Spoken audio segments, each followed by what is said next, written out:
असम में जमीन पर नेताओं की जुबानी जंग शुरू हो चुकी है। 2026 में असम में किसकी सरकार बनेगी? महंगाई को लेकर, बेरोजगारी को लेकर क्या असम की जनता इस बार विधानसभा चुनाव में अपना बहुमूल्य वोट किसको देगी? एक ओपिनियन पोल और सामने निकल के आया है 126 विधानसभा सीटों का। इस ओपिनियन पोल में एकदम क्लियर हो जाएगा कि असम की जनता महंगाई पर, बेरोजगारी पर और सरकार के एंटी इनकम्बेंसी के खिलाफ वोट करने वाली है या सरकार के पक्ष में जबरदस्त वोट करने वाली है। अगर आप भी असम के होंगे तो इस ओपिनियन पोल सर्वे को देखिए और अपना कीमती बहुमूल्य राय जरूर दीजिए साथियों, क्योंकि आपका राय बहुत अहम है। जैसा कि आपको पता है, कांग्रेस की तरफ से यहाँ पर गगोई साहब हैं और यहाँ पर भाजपा की तरफ से यहाँ पर शर्मा है और यहाँ पर अन्य में ऑल इंडिया यूडीएफ से यहाँ पर बदरुद्दीन साहब हैं और अन्य में भी यहाँ पर बहुत से छोटे छोटे दल चुनाव लड़ रहे हैं। तो असम की टोटल 126 विधानसभा की सीटें हैं और वर्तमान में भारतीय जनता पार्टी सरकार में। अब यहाँ पर शुरुआत करते हैं। यहाँ पर पश्चिमी कार्बी आंगलों एक विधानसभा की सीटें हैं और जो जनता इस बार यहाँ पर पश्चिमी कार्बी आंगलों की जनता भाजपा को पसंद कर रही है। एक विधानसभा की सीटें हैं और एक दे रही, न कांग्रेस को कुछ मिल रहा है न अन्य को कुछ मिल रहा है, क्योंकि एक ही सीटें हैं और एक भाजपा के खाते में जा रही है साथी। अब यहाँ पर आगे देखिए, बक्सा में 2 विधानसभा की सीट और जो असम की जनता है, बक्सा की जनता है, इस बार एक कांग्रेस को देने वाली है और एक भाजपा को देने वाली है। यानी मुकाबला बक्सा में बराबरी का आपको देखने को मिल सकता है। अब आगे देख सकते हो कछार। कछार में 7 विधानसभा की सीटें हैं और सबसे बड़ी पार्टी यहाँ पर ग्राउंड पर कांग्रेस बनने वाली है। 4 विधानसभा की सीटें उनके खाते में जाने का अनुमान है साथियों। आप यहाँ पर देख सकते हो भाजपा पीछे जा रही है 2 सीटें, अन्य यहाँ पर आईडीएफ के खाते में 1 सीट जाने का अनुमान है, क्योंकि यहाँ पर आप देख सकते हो कछार में यहाँ पर जबरदस्त एंटी इनकम्बेंसी है भारतीय जनता पार्टी के खिलाफ। अब यहाँ पर आगे देख सकते हो चिरांग। चिरांग में 2 विधानसभा की सीटें और 2 सीटें यहाँ पर कांग्रेस लेते जाती नजर आ रही है, जबकि भाजपा का और अन्य किसी दल का कोई खाता खुलता नजर नहीं आ रहा है। तो हमारे जितने भी चिरांग के साथी होंगे इसको लेकर अपना राय दीजिएगा। अब शिवसागर आप देख सकते हो 4 विधानसभा की सीटें हैं। 4 में से यहाँ पर 2 तो कांग्रेस को, 2 भाजपा को मिलने का अनुमान है। यानी जो जमीनी लड़ाई है, जमीन पर जो सर्वे हुए हैं, ओपिनियन पोल आए हैं, उसमें शिवसागर में 2 भाजपा और 2 कांग्रेस के खाते में जाने का अनुमान है। अगर आप यहाँ पर शिवसागर के होंगे तो अपना राय इसको लेकर दीजिएगा। अब यहाँ पर देख सकते हो गोईगांव में 3 विधानसभा की सीटें, 3 में से 2 कांग्रेस के खाते में, 1 भाजपा के खाते में, बाकी किसी का कोई खाता नहीं खुल रहा है। यानी गोईगांव में भारतीय जनता पार्टी के खिलाफ जबरदस्त एंटी इनकम्बेंसी है साथी। अब आगे देख सकते हो करीमगंज 5 विधानसभा की सीटें हैं और 5 में से कांग्रेस के खाते में 2 सीटें जाने का अनुमान है, जबकि भाजपा के खाते में 1 और यहाँ पर बदरुद्दीन अली अजमल के खाते में 2 सीट जाने का अनुमान है। बाकी यहाँ पर कोई दल का खाता नहीं खुलना है। पिछली बार भारतीय जनता पार्टी ने बढ़िया प्रदर्शन किया था, लेकिन इसके खिलाफ जबरदस्त एंटी इनकम्बेंसी है भाजपा के खिलाफ। अब यहाँ पर आगे देख सकते हो ग्वालपाड़ा। ग्वालपाड़ा में 4 विधानसभा की सीटें हैं और यहाँ पर भारतीय जनता पार्टी का सुपड़ा ग्वालपाड़ा जिले में साफ हो रहा है। कांग्रेस को 3, बदरुद्दीन को 1, अन्य का कोई खाता नहीं खुल रहा है साथियों। अब आगे देख सकते हो बजाली। बजाली में 2 विधानसभा की सीटें और जो जमीनी रिपोर्ट है, 1 सीट कांग्रेस के खाते में, 1 सीट भाजपा के खाते में, यानी 2 के 2 सीटों में दोनों राष्ट्रीय पार्टी मुकाबला बराबरी का है। अब आगे देख सकते हो माजुली में 1 सीट है, 1 यहाँ पर कांग्रेस के खाते में जा रही है, बाकी यहाँ पर कोई का ना ही दल खाता खुल रहा है। अब धुबरी देख सकते हो 5 विधानसभा की सीटें हैं धुबरी में और 3 सीटें यहाँ पर कांग्रेस के खाते में जा रही है, 1 सीटें भाजपा के खाते में, 1 सीटें आयोजक के खाते में, अन्य का किसी दल का कोई खाता यहाँ पर धुबरी में नहीं खुल रहा है।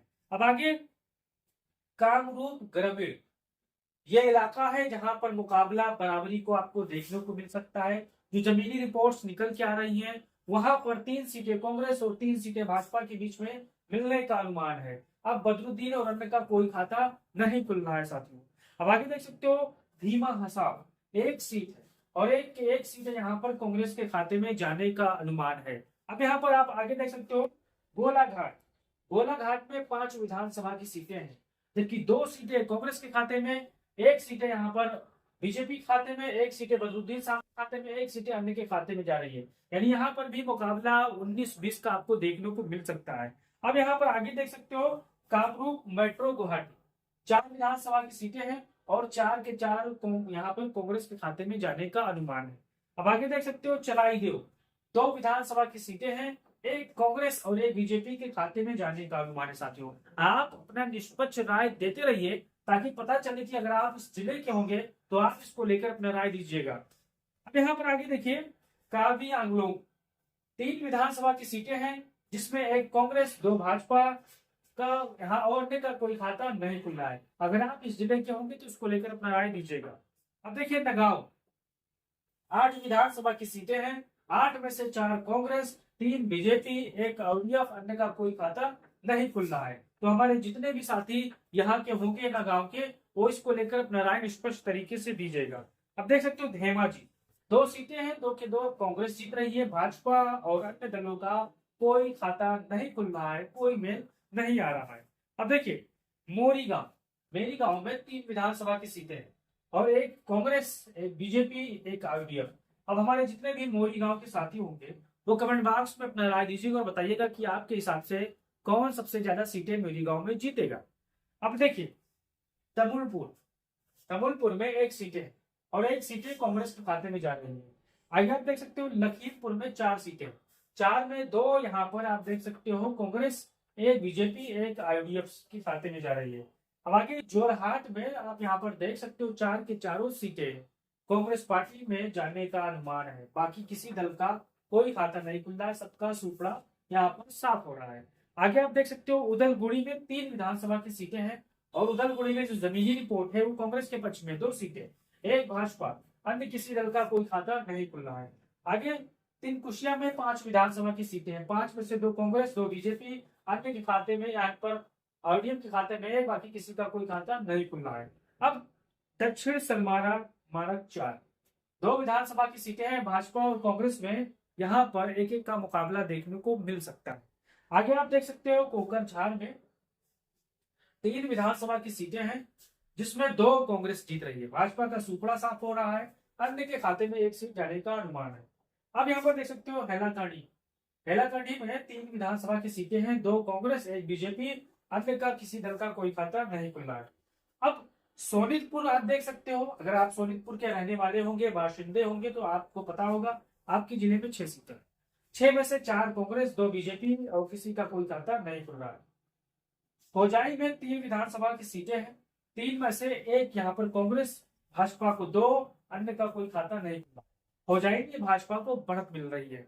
अब आगे देख सकते हो विश्वनाथ में 2 सीटें हैं, 2 के 2 सीटें भाजपा जीत रही है। असम की हो विश्वनाथ में 2 के 2 सीटें भाजपा जीत रही है। अब देख बाड़ी में 3 विधानसभा की सीटें हैं, 1 कांग्रेस, 2 बीजेपी और अन्य का कोई दल का खाता नहीं खुल रहा है। अब आगे देख सकते हो बरपेटा 6 विधानसभा की सीटें हैं, 6 में से 3 सीटें कांग्रेस, 2 बीजेपी, एक आईडीएफ, अन्य का किसी दल का कोई खाता नहीं खुल रहा है। अगर आप इस जिले के होंगे तो अपना राय इसको लेकर दीजिएगा। आगे देख सकते हो डिब्रूगढ़ 7 विधानसभा की सीटें हैं और यहाँ पर मुकाबला 19-20 का आपको देखने को मिल सकता है। अब यहाँ पर आप देख सकते हो 4 सीटें कांग्रेस, 3 भाजपा, अन्य किसी दल का कोई खाता नहीं खुल रहा। अब आगे देख सकते हो दारंग, दारंग में 4 सीटें, 4 के 4 में से मुकाबला दोनों जमीनी रिपोर्ट्स देखा जाए तो 2 भाजपा और 2 कांग्रेस है। 4 की 4 सीटों दारंग की अगर आप होंगे तो आप इसको लेकर अपना राय दीजिएगा। अब यहाँ पर देख सकते हो कुल टोटल 126 विधानसभा की सीटें हैं और 126 में से कांग्रेस पार्टी को 71 विधानसभा सीटें मिलने का अनुमान है, जो जमीनी रिपोर्ट है। अगर जनता महंगाई को लेकर, बेरोजगारी को लेकर और तमाम तरह के जो उनके जरूरत के मुद्दे अगर उस पर वोट करती है तो कांग्रेस पार्टी को 71 विधानसभा सीटें मिलने का अनुमान है। जैसा कि लोगों से सवाल हुआ तो लोगों ने सवाल के जवाब में अपना अनुमान दिया। अब 42 सीटें भाजपा के खाते में जा रही है। अब यहाँ पर 11 सीटें यहाँ पर बदरुद्दीन साहब और जो अन्य के साथ लड़ रहे हैं इनको मिलने का अनुमान है। अब 2 अन्य के खाते में जाने का अनुमान है। अगर आप असम के होंगे या देश विदेश से कहीं इस वीडियो को देख रहे होंगे, तो आप कीमती राय, निष्पक्ष राय दीजिए और बताइए क्या असम में कांग्रेस आ रही है या फिर आपके हिसाब से भाजपा आ रही है। आपका क्या राय है? आप अपना कीमती राय जरूर कमेंट बॉक्स में सुझाव करें। और वीडियो अच्छा लगे तो फेसबुक पेज को फॉलो कर लीजिए और यूट्यूब चैनल को सब्सक्राइब कर लीजिए। जय हिंद।